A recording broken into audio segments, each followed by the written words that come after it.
J'entends, m'entendez-vous maintenant? Bonjour, oui, ça va très bien de mon côté. Alors, je suis OK, Laurent Brisebois, je parfait. suis directeur justement de l'école David Saint-Jacques. Bonjour, bonjour. Je ne sais pas si vous avez entendu le petit mot de bienvenue. Je ne sais pas exactement à quelle heure vous vous êtes branché, mais si vous ne l'avez pas entendu, ben bonjour, bienvenue, puis surtout merci d'être là. Ça me fait grand plaisir. C'est tout un privilège. Est-ce que vous êtes présentement à Houston? Est-ce que je comprends bien? Oui, je vous parle de mon bureau là, à Houston, dans la banlieue autour de Houston, près du Centre spatial Johnson. Très bien. Quelle est la météo dans votre coin? C'est l'été déjà ici. C'est l'été. Donc, oui, oui, oui. Ouais. C'est Fantastique. c'est le meilleur moment de l'année. C'est agréable. C'est pas encore trop chaud, mais c'est agréable. On est en été. Ah, ben c'est très bien. Euh, alors, on a demandé à nos élèves et à nos futurs élèves, donc il y a des élèves de 4, 5, 6e année, des élèves qui sont présentement à David Saint-Jacques, de nous envoyer une liste de questions qu'ils ont pour vous. D'accord. Et comme je sais qu'on Bonjour tout le monde. on a 10 minutes, on a fait une sélection de questions. Et on a des questions d'extra si jamais on a du temps de plus. Est-ce que ça vous OK. va? Oui. Allons-y. Bon. Je suis OK, prêt. on y va. Parfait. Donc, première question. Comment vous sentez-vous par rapport au fait qu'une école porte votre nom? Écoutez, la demande initiale m'est venue, j'étais dans l'espace à ce moment-là quand j'ai entendu parler la première fois. Et c'était vraiment très touchant, en fait, comme demande, comme offre, parce que moi, l'éducation, c'est quelque chose qui me tient à cœur. Ça a toujours été très important dans ma vie, l'école, puis l'université, pour mes enfants aussi. Donc, d'avoir mon nom associé à une école, je trouve que c'est vraiment une belle chose. En plus, les valeurs de votre école me semblent être un bon match avec les miennes. Alors, c'est vraiment tout un honneur. Je pense que l'honneur est tout à fait partagé, probablement encore plus pour nous que pour vous. C'est un grand plaisir, en tout cas. Deuxième question, est-ce qu'on est prêt? Allons-y. Allons-y, parfait. Combien de fois êtes-vous allé dans l'espace au cours de votre vie et quelle était la durée de votre plus long séjour? Alors, moi, j'ai fait un voyage dans l'espace. C'était un voyage de près de 7 mois, en fait. Je suis parti du Kazakhstan à bord d'une fusée Soyouz, le véhicule spatial russe, avec à bord un Russe, Oleg, et une Américaine, Anne. Et les trois, on s'est rendus à bord de la Station spatiale internationale. Ça fait déjà presque 1 an et demi, le décollage. On est resté à bord de la station pendant 7 mois pour faire une série de recherches scientifiques, j'ai eu l'occasion de mettre un scaphandre pour aller à l'extérieur de la station, tout ça. Et on est revenu après ça, il y a à peu près 1 an. On est revenu le 24 juin dernier sur Terre, sain et sauf. Génial. Une question qui fait suite à celle-ci. Qu'est-ce qui vous a marqué le plus dans votre mission dans l'espace? Plein de choses qui m'ont marqué, mais peut-être il y a 2 choses plus importantes pour moi avec tout ça. D'abord, la vue de la Terre. Hein. On est tous habitués maintenant à ces vues-là, comme j'en ai une derrière moi, de la Terre qui flotte dans l'espace. On sait que c'est ça la réalité, mais c'est quand même un effet profond de le voir de ses propres yeux, de voir la Terre comme ça. Ça rend évident à quel point elle est fragile, à quel point on est exposé, hein, à quel point on est tous des astronautes à bord de ce petit vaisseau spatial-là, la Terre, qui flotte dans le vide spatial, qui nous garde en vie. Et ça m'a vraiment convaincu de l'importance de prendre bien soin de notre planète, de la grandeur des défis auxquels on fait face, mais de l'importance de les relever. Ça, c'est un aspect. Puis l'autre aspect, c'est l'aspect de la collaboration internationale. Les programmes spatiaux, c'est un des beaux exemples où les peuples des pays qui parfois ne s'entendent pas très bien par ailleurs, dans l'espace, collaborent. Et on réussit avec nos collègues américains, russes, européens, japonais à faire des miracles pratiquement. C'est incroyable. Et tout ça, c'est le travail d'équipe. Une fois qu'on a réalisé qu'on a plus en commun que ce qui nous rend différents et qu'on met ça de côté, c'est incroyable ce qu'on arrive à accomplir. Alors, c'est ces 2 choses-là, moi, qui m'ont surtout marqué. La magnitude et l'importance des défis écologiques et politiques et de mondialisation qui nous font face, mais en même temps, de l'autre côté, la certitude qu'on est capable. Et ça, comme père, comme citoyen, ça m'a beaucoup rassuré de revenir avec ce sentiment-là qu'on est capable. Et quand vous étiez dans l'espace, quel a été votre plus grand défi? Le plus grand défi, peut-être, il y en a eu plusieurs. Hein. Tout était très difficile. Là. J'ai fini par m'habituer, mais c'est incroyable que notre corps puisse s'habituer. Déjà, c'est le premier défi. Physiquement, il faut s'habituer à ça, la vie en microgravité. On ne peut pas s'entraîner pour ça, c'est nouveau pour tout le monde. Donc ça a été un gros défi physiquement, passer à travers ça. On se sent très mal à l'aise, on a comme la nausée, on se sent congestionné, on se sent un peu mélangé. Ça, c'est un défi. Pour ça, psychologiquement, s'habituer à être confiné comme ça, avec les mêmes personnes, dans une petite boîte en métal en orbite. Et c'est un peu un défi qu'on vit tous en ce moment, je trouve, avec ce qui nous arrive avec la pandémie. Et il y a beaucoup de parallèles à faire. Je trouvais notamment le défi de garder les bonnes relations humaines avec les gens avec qui on est confiné, hein? Garder toujours un bon équilibre de communication, mais en même temps laisser leur bulle aux autres. Après ça, un défi de s'organiser, garder un sens à nos journées, garder en vue une mission, pourquoi on est là, mais en même temps se concentrer sur ce qu'on fait aujourd'hui pour donner un sens à tout ce qu'on fait. Ça, c'est important. Puis, s'organiser un horaire. C'était très abstrait. Quand tu es dans l'espace, en orbite, tout est abstrait. Il n'y a pas vraiment de jour, de nuit. Le soleil se lève et se couche 16 fois par jour. Il faut que tu décides quand est-ce que ta journée commence. Il faut que tu décides quand est-ce qu'elle finit. Il faut que tu décides si c'est la fin de semaine ou la semaine, dans ta tête un peu. Et ça aussi, c'est des défis, je trouve, qu'on a en ce moment. Donc, il y avait beaucoup de défis qui étaient semblables. Évidemment, le plus gros défi, c'était d'être séparé de ma famille, de mes jeunes enfants. J'ai 3 jeunes enfants d'âge primaire. Puis, c'était... ça, c'était un grand défi, un gros défi surtout pour mon épouse, en fait, qui a dû tenir la barque tout ce temps-là. Alors, c'est un projet, c'est une mission familiale, en fait. Complètement. Impossible à faire ça tout seul. Impossible de faire ça tout seul. C'est entièrement un travail d'équipe, autant avec les équipes des centres spatiaux, mais à la famille, puis la famille étendue, les grands-parents, les oncles, les tantes, les amis, tout le monde qui participe à maintenir cet équilibre-là. C'est pas seulement les 7 mois dans l'espace, c'est les 3 ans d'entraînement à travers le monde qui précèdent, qui était un grand défi. Avec plusieurs défis. En fait, il n'y a pas grand-chose de facile.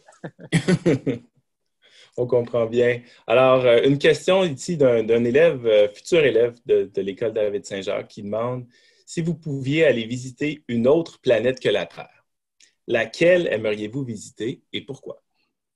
Je suis quand même vraiment curieux de Mars. On en entend beaucoup parler, puis c'est un peu ça le rêve là, de l'exploration, la prochaine destination. Mais je pense pas que c'est pour moi. C'est pour la prochaine génération d'astronautes, les gens qui vont aller sur Mars, les ingénieurs qui vont construire ces fusées-là, tous les gens qui vont travailler, les scientifiques, les planificateurs. Ces gens-là, ils sont nés, mais c'est des jeunes. C'est des jeunes d'âge à peu près d'école secondaire en ce moment. C'est pour la prochaine génération. Donc, c'est vraiment un rêve pour les gens qui nous suivent. C'est un peu comme si ce rêve-là est dans la tête des jeunes.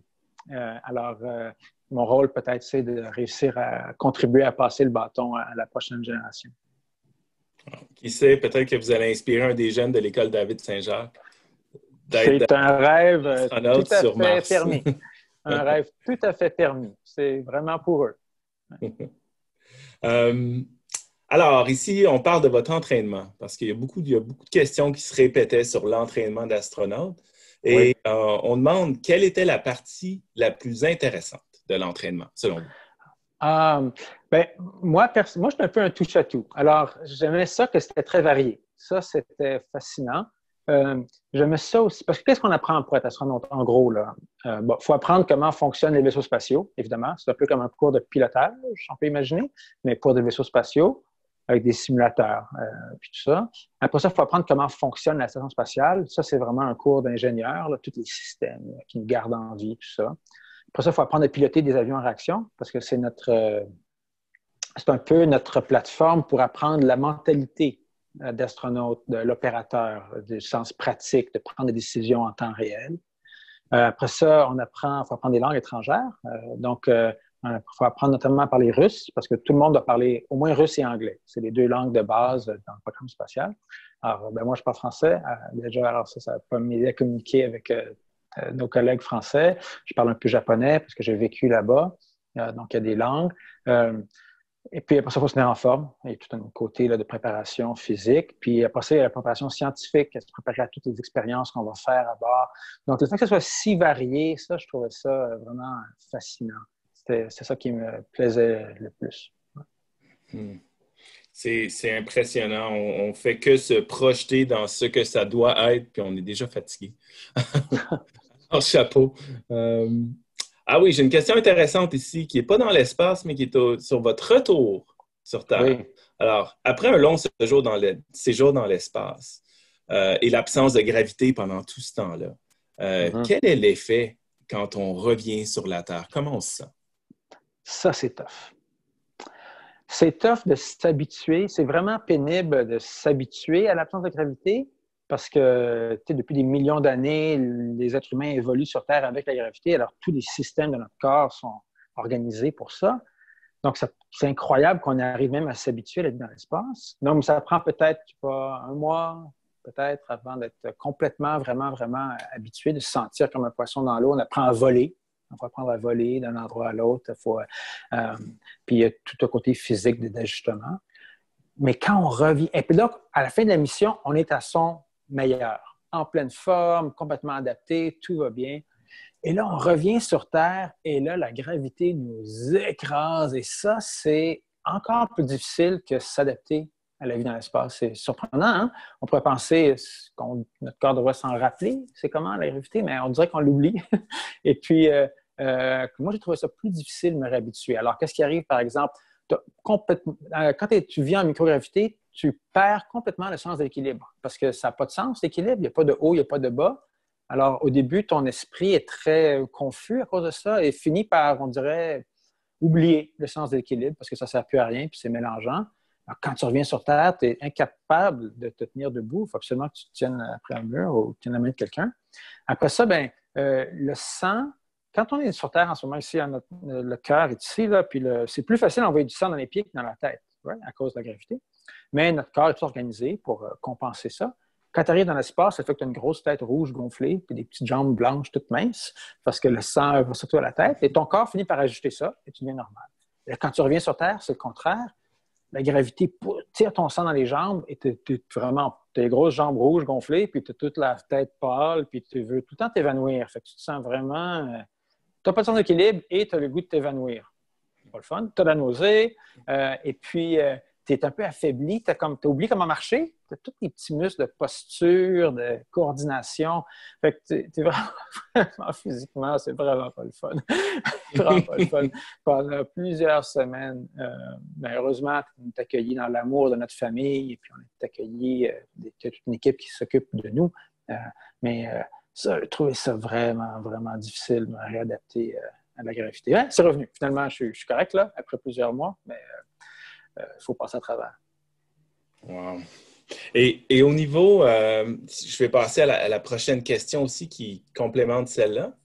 En Ouais. plus de l'entraînement qu'il faut pour arriver justement à habituer son corps et son esprit au défi, quel est le parcours académique? Et qu'est-ce qui était le plus difficile dans le parcours académique? Mais il n'y a pas vraiment de parcours académique défini d'avance pour être astronaute. Là. Il y a des astronautes qui viennent de tous les... Tout le monde a un métier avant d'être astronaute. C'est toujours une deuxième ou troisième profession. Il y a beaucoup d'astronautes qui sont pilotes professionnels parce qu'il y a plein de chevauchements dans ce qui est requis pour être astronaute et ce qui est pour être pilote. Il y a des astronautes qui sont médecins avant, comme dans mon cas, qui sont scientifiques. Il y en a qui étaient enseignants.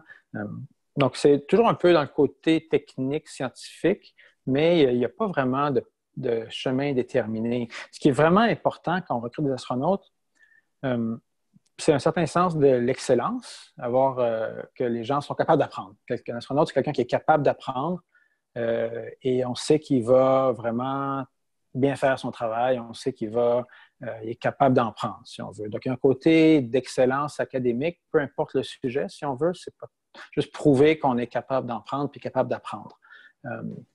Après ça, il y a un côté physique. Il ne faut pas être un athlète olympique, mais il faut quand même être en bonne forme. Puis, il faut avoir la chance d'avoir pas de gros problèmes de santé, mais ça, donc, c'est toujours des astronautes, toujours des gens qui ont un bon respect pour leur corps et puis qui sont en bonne santé. Puis après ça, le plus important peut-être, c'est le côté un peu attitude ou personnalité. C'est important chez les astronautes d'avoir c'est des gens fiables, je dirais. Quand un astronaute dit « je vais le faire », c'est sûr qu'il va le faire. C'est sûr qu'il va le faire. Ou il va essayer, en tout cas. Puis il va te dire si ça ne marche pas. Après ça, quelqu'un qu'il faut être capable de prendre des décisions, prendre des responsabilités, être soit un membre d'équipe ou un chef selon les circonstances, mais être capable de jouer tous ces rôles-là. Fait que ces trois aspects-là sont plus importants que le cheminement académique lui-même. Il y a toujours des minimums. Hein? Il faut au moins une maîtrise dans un domaine scientifique ou médical ou de maths ou quelque chose comme ça, plus un background un peu opérationnel, un sens pour prouver qu'on est capable de, on n'est pas juste dans les livres, qu'on est capable d'agir dans la réalité aussi. Ouais. Et puis, vous avez bien parlé du côté international de la mission, de la collaboration entre les pays, tout ça. Et j'ai un élève qui a posé une bonne question, qui est la question suivante. Comment faites-vous, maintenant que vous vivez à Houston et que vous travaillez dans un milieu international, pour préserver votre identité franco-canadienne? Ah oui, c'est intéressant ça. Bien, je suis très fier là, de mes racines franco-canadiennes. Mes trois enfants sont nés ici, à Houston, mais ils sont parfaitement bilingues. On a toujours fait attention. Nous, on leur parle français à la maison, c'est très important. On leur s'assure qu'ils apprennent en parallèle à lire, à écrire en français et en anglais. Moi, je continue à consulter dans l'espace même, j'avais les journaux montréalais, et puis Radio-Canada en français, qui m'étaient envoyés, là, compactés, là, les vidéos. Donc, garder contact avec les amis. Puis c'est un peu... ouais, c'est comme je sais pas, c'est tellement profond, ces racines-là, cette culture-là. C'est bien plus que la langue. Hein, tout le monde qui est à l'écoute le comprend. Je trouve que c'est un trésor qui vaut la peine d'être conservé. Mais moi, ça me fait toujours plaisir quand quelqu'un reconnaît mon accent. C'est quoi, non, ça? Même si je parle bien anglais, j'en reconnais quand même quelque chose. Et puis, c'est une fierté que je leur dis que je suis Canadien-Français. Ouais. C'est un défi, définitivement. Et je pense que la plupart d'entre nous, parce qu'on est franco-ontariens et on vient d'un peu partout, Ouais. on comprend très bien vos propos, puis c'est quelque chose qui est très d'actualité pour nous. Moi, je pense qu'il faut être fier. Il faut être fier de ça. C'est une richesse. Hein? C'est vraiment une grande richesse. Est-ce que vous avez le temps pour deux autres questions? Allez-y, allez-y. Ouais. Tirer un peu, mais on pourrait passer la soirée là-dessus définitivement, mais on en a deux dernières. Est-ce que ça va? Oui, allez-y. Oui, parfait. Alors, question très simple. Quelle est, selon vous, votre plus grande réalisation? Ce dont je suis le plus fier, c'est ma famille, je crois. Ouais, j'ai une jeune famille, mais je suis fier de ce que j'ai accompli professionnellement, c'est sûr, mais j'ai surtout eu beaucoup de chance, je pense, et je ne dis pas ça par fausse modestie. Pour être astronaute, il faut l'aide de tellement de gens. Tout le monde voit l'astronaute puis il connaît notre nom et notre visage, mais on est juste un peu le représentant d'une immense équipe. C'est étourdissant, la quantité de gens impliqués. Encore aujourd'hui, je travaillais au centre spatial. Dans mon rôle, quand je suis sur Terre, je suis comme l'opérateur radio pour parler aux astronautes à bord. C'est une immense salle de contrôle, des centaines de spécialistes qui travaillent fort pour nous garder en vie à bord. Nous, on voit juste la pointe de l'iceberg. Donc, je suis fier de ça, mais c'est surtout un travail d'équipe. Alors que les réalisations personnelles, justement, comme la vie personnelle, familiale, ça, c'est un trésor irremplaçable. Fait que peut-être la meilleure réponse, c'est l'équilibre. C'est ça que le plus grand défi qu'on a tous. Garder un équilibre entre sa vie personnelle, sa vie professionnelle, ses espoirs familiaux, tous ses hobbies, ses amis, tout ça. Il faut tout garder ça un peu en équilibre. On ne peut pas tout se garrocher dans une chose. Donc, réussir à garder l'équilibre, c'est vraiment un grand défi. C'est peut-être ça le plus grand défi. En fait, comme pour faire l'analogie avec un pilote d'avion, on imagine un pilote, là, il y a plein de cadrans. Là. Puis chaque cadran, il faut qu'il soit ce qu'on appelle dans le vert. Il ne faut pas qu'il soit en zone rouge ou trop bas. Il faut que tous les aspects de ta vie soient corrects, soient en équilibre. Sinon, ça va mal. Est-ce que ce serait le meilleur conseil que vous puissiez donner à un élève du secondaire? Parce que c'est notre dernière question.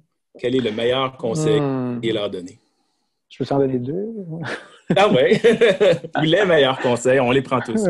Il y en a un, certainement, c'est ça, c'est de s'efforcer de garder un équilibre dans sa vie, de ne pas juste faire une chose. Quand on est au secondaire, en plus, les adultes vont comprendre ce que je dis. Hein? Éventuellement, la vie nous rattrape, puis on est obligé de se spécialiser, puis on est obligé de... On n'a comme plus assez de temps dans une journée. On dirait que quand on est au secondaire, c'est encore une chance qu'on a de penser large, de toucher à tout, de lire un peu sur tout, de se faire une culture générale. Donc, rester en équilibre, s'occuper de son corps, de rester en santé, s'occuper de sa famille, s'occuper de ses amis, s'occuper de ses études. Il y a plein de choses dans lesquelles on peut de sa communauté. Donc, cet équilibre-là, c'est difficile et il n'est jamais trop tôt pour commencer cet exercice-là, d'essayer de tout garder un peu, toutes les balles dans les airs. Un. Deux, écouter son cœur pour trouver un rêve. C'est quoi notre rêve? On a tous un rêve. Puis des fois, il est complètement fou. Il n'y a pas d'allure, il est impossible. Mais c'est pas grave. C'est pas grave. Un rêve, des fois, c'est pas une destination. C'est comme juste une direction. C'est juste ton rêve, ça te donne à chaque jour quand tu te lèves une idée dans quelle direction je devrais faire un pas ou deux pas aujourd'hui. Peut-être que je ne me rendrai jamais, c'est pas grave. Faut pas, ça, c'est pas un échec si on ne se rend pas à son rêve. L'échec, c'est de même pas essayer. Puis de laisser quelqu'un d'autre décider pour soi. Mais si vous avez, ayez pas peur de votre rêve, trouvez-le et puis allez calmement, un petit pas à la fois dans cette direction-là. Et on ne sait pas ce qui va arriver. Peut-être que vous allez changer d'idée, la vie va nous faire faire un virage, on va faire autre chose. Le rêve, c'est pas grave, mais au moins on avance. Donc, cette puissance, cette capacité-là qu'a le rêve de nous faire avancer, de nous faire progresser, de nous motiver au quotidien, ça, c'est vraiment fantastique. Et ça commence, ça commence quand on est jeune. Moi, j'avais un peu un rêve complètement impossible je l'ai encore, de tout comprendre. Je n'arriverai pas. Puis, c'est pas grave. Mais je vais m'essayer, par exemple. Je vais m'essayer. Ouais, comme inspiration et vision pour notre école, je pense qu'on ne pouvait pas mieux tomber. Alors, chapeau à vous d'avoir accepté. Grand merci aux gens de Viamonde d'avoir fait cette demande-là. Puis, si je comprends bien, c'est fait quand vous étiez dans la station spatiale.